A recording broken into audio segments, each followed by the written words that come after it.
a Texas woman under investigation for retweeting a picture of a man who identifies as a woman in a women's bathroom. NTD's Daniel Monahan spoke with the woman, Williamson County Republican Party Chair Michelle Evans, about the case.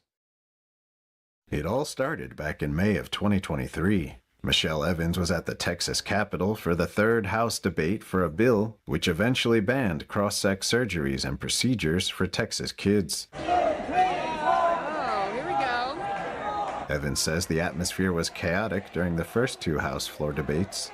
She says trans activists screamed. One hit her on her hand when she was trying to exit the area, with police arresting some protesters. During a break at the hearing in question, Evans says a man entered a woman's bathroom.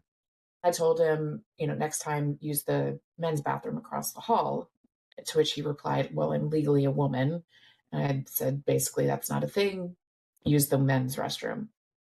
Back in the House gallery, Evans says a friend of hers sent her a Facebook post with a photo someone had taken of the man fully dressed in the bathroom, standing at the sink.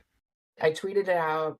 And I just had a caption that said, hey, there's little girls here on a school field trip. It's not appropriate for men to be in the women's restroom. The image went viral, and Travis County District Attorney Jose Garza decided to prosecute the case. Under Texas law, it is illegal to photograph someone in, quote, a place in which a person has a reasonable expectation of privacy. Next thing I know, I'm told that this is a potential sex crime investigation. That DA Garza was interested in investigating me for a state jail felony sex offense. Evans filed a lawsuit to stop the investigation. Last month, the Fifth Circuit issued an initial 2-1 opinion that said DA Garza can continue on with the investigation. Evans and her legal team argue the retweet was protected free speech as a political statement.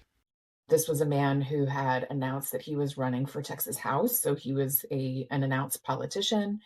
The person who took the photo believed that she was documenting a crime. This man was entering a women's only space intentionally without our consent, and was violating our privacy and safety by coming into that space.